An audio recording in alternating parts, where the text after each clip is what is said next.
Shalom Bapak Ibu yang dikasihi Tuhan. Malam hari ini berjumpa kembali dalam program My Way, satu program renungan singkat yang akan memberkati kita sebelum kita beristirahat tidur malam hari ini.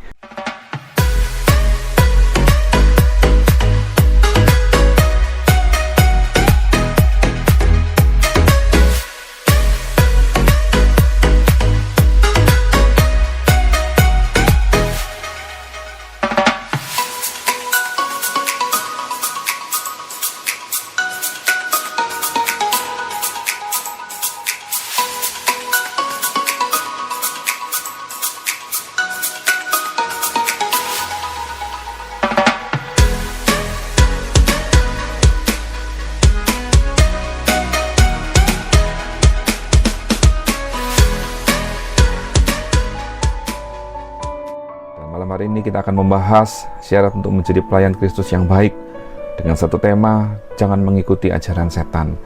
Kita akan baca ayatnya di dalam 1 Timotius 4 ayat yang pertama. Tetapi Roh dengan tegas mengatakan bahwa di waktu-waktu kemudian ada orang yang akan murtad lalu mengikuti roh-roh penyesat dan ajaran-ajaran setan.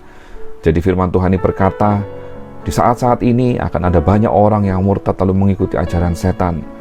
Nah, kenapa mereka bisa murtad dan kenapa mereka memilih untuk mengikuti ajaran-ajaran setan? Nah, kita lihat dulu.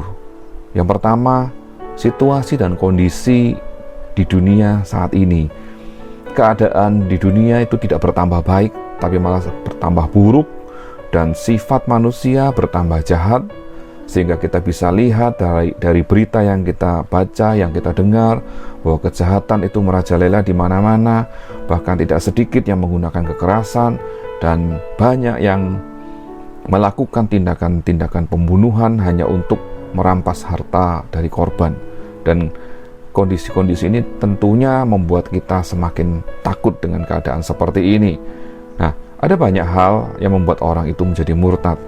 Bisa dari situasi kondisi yang mereka alami, bisa karena mereka terpengaruh oleh berita-berita atau oleh opini-opini atau oleh ajaran-ajaran dari tokoh-tokoh agama, dari orang-orang yang dikultuskan, yang diagungkan, yang dianggap mereka adalah seorang tokoh yang patut diteladani, bahkan dipuja, bahkan disembah.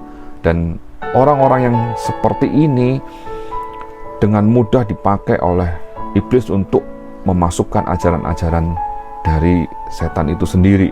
Nah, dalam situasi dan kondisi seperti ini, setiap anak-anak Tuhan itu wajib berjaga-jaga. Firman Tuhan berkata dalam 1 Petrus 5 ayat 8, sadarlah dan berjaga-jagalah, karena lawanmu si iblis itu berjalan keliling, sama seperti singa yang mengaum-ngaum dan mencari orang yang dapat ditelannya. Nah, kita harus belajar bahwa strategi iblis itu memang licik. Seringkali tidak terang-terangan mengajarkan kejahatan atau mengajarkan hal yang tidak benar, tapi seringkali yang manusia yang tidak sadar akan kelemahan kita, di mana kelemahan kita itu sering dimanfaatkan oleh iblis. Bahkan kelemahan kita itu digiring oleh iblis perlahan-lahan, sehingga dari kelemahan itu berbuahkan satu keinginan dan akhirnya melakukan satu tindakan dosa. Nah, kalau kita sudah tahu kondisi seperti ini, maka kita harus selalu waspada. Kita harus menyadari saat dimana kita lemah, kita harus minta pimpinan dari Tuhan, minta kekuatan dari Roh Kudus untuk membimbing hidup kita. Lalu bagaimana supaya kita tidak terjerumus dalam ajaran-ajaran setan ini? Bagaimana kita tidak terpengaruh dengan ajaran-ajaran setan ini? Tidak ada cara lain selain kita lebih dekat lagi dengan Tuhan, dan kita menggunakan selengkap senjata Allah yang Allah sudah persiapkan. Bahkan di dalam kitab Efesus 6 ayat yang ke-11, di sini dijelaskan bahwa kita harus mengenakan seluruh perlengkapan senjata Allah, dan setiap hari itu harus dipakai, harus dipergunakan. Karena itu yang membuat kita bisa bertahan dan bisa melawan segala tipu daya dan muslihat iblis. Apa itu?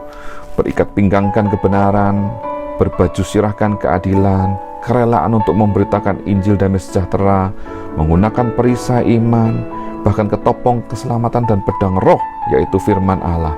Jadi kalau kita mau menjadi pelayan Kristus yang baik, kita tidak boleh mengikuti ajaran setan.